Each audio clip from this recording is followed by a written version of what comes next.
অবহেলা করেছে সন্তানকে বাবা-মা। শর্ট ফিল্ম দেখলেই বুঝবেন। আমার ইচ্ছে হচ্ছে যে এখন আপনার বাড়ি থেকে বাড়ি করে দিই, তাহলে আপনিও বুঝতেন যে একটা সন্তানকে যে কোনো বাবা মা এরকম বাড়িতে বাড়ি করে দিলে সে কই খাইবে না খাইবে তার কোনো চিন্তা থাকে না কারোর। ঠিক আছে?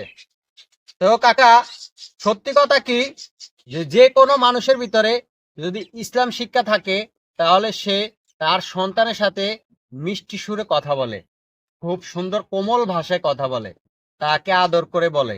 ধরেন কাকা, সেই 12 বছর আগে যদি আপনি আপনার সন্তানের সাথে খুব সুন্দর কোমল ভাষায় বলতেন, যদি বলতেন আপনি যে দেখো বাবা, তুমি কি আমার সাথে একটা ইট গোছাইতে পারবে অথবা কয়েকটা ইট গোছাইতে পারবে, যদি এই কথাটা বলতেন, আপনার পোলা অবশ্যই আপনার কথা শুনতো, এমনকি আপনার সাথে কাজ করতো। কিন্তু দেখেন, আপনি খুব রাগ হয়ে কথা বলে কিন্তু তার মনটাও খারাপ হয়ে গেছে। আবার মনে করেন যে রাগ হয়ে আপনি বাড়ি থেকে বের করে দিয়েছেন, বের করে দেওয়ার পরে তাও খোঁজ খবরও নেন নাই। যেমন দেখা যায় নিবেন কিভাবে, আপনার তো সেই মোবাইলেরও নাই। ঠিক আছে, আপনি যে খোঁজ খবর নিবেন, আবার দেখা যায় আপনার সন্তান কি অসুস্থ হয়েছে না হয়েছে আপনি সেটাও কইবার পারবেন না। অবশ্যই কিন্তু যে কোনো সন্তান বছরে একবার হইলেও সে অসুস্থ হয়, এবং সন্তান না যে কোনো মানুষই অসুস্থ হয়। ঠিক আছে?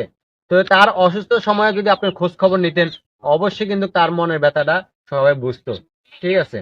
তো এই আপনি যদি আপনার সন্তানকে অবহেলা করেন, তাহলে কিন্তু আপনার সন্তানও আপনাকে অবহেলা করবে। তাই ভুলেও কিন্তু তাকে এরকম কাজ করেন না। যদি পোলা আপনার বাড়িতে আসে, অবশ্যই আপনার পোলা যদি আবার বাড়িতে আসে কোনো সময়, তাহলে কিন্তু অবশ্যই আপনার পোলাকে সুন্দরভাবে বসাইবেন, খাওয়াইবেন, এবং আগে সর্বপ্রথম আপনার বুকে টেনে নিবেন। টেনে নিয়ে বলবেন যে বাবা, আমি বুঝতে পারিনি, তুমি আমাকে ক্ষমা করে দাও, আমি তোমার সাথে অনেক খারাপ ব্যবহার করছি, হ্যাঁ তুমি আমাকে ক্ষমা করে দাও। এটা অন্তত কোয়া যাবে।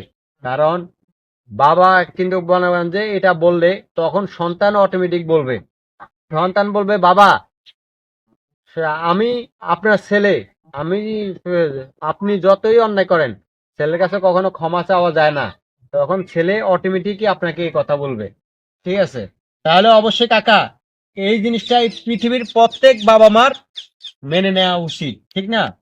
এই পৃথিবীর প্রত্যেক বাবা মাকে এই জিনিসটাই জানানো দরকার, অথবা তার জানানো দরকার যে আমাদের ইসলামে কিন্তু এটাও আইন আছে, আপনার সন্তানকে আপনি অবহেলা করবেন, ওই সন্তান কিন্তু পরবর্তী আপনাকেও অবহেলা করবে।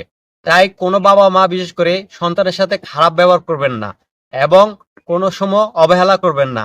সন্তানে কিভাবে চলতেছে, কিভাবে খায়, এগুলো অবশ্যই খোঁজ খবর নিবেন, তাহলে সন্তানের মনের আত্মাটা অন্তত শান্তি পাবে।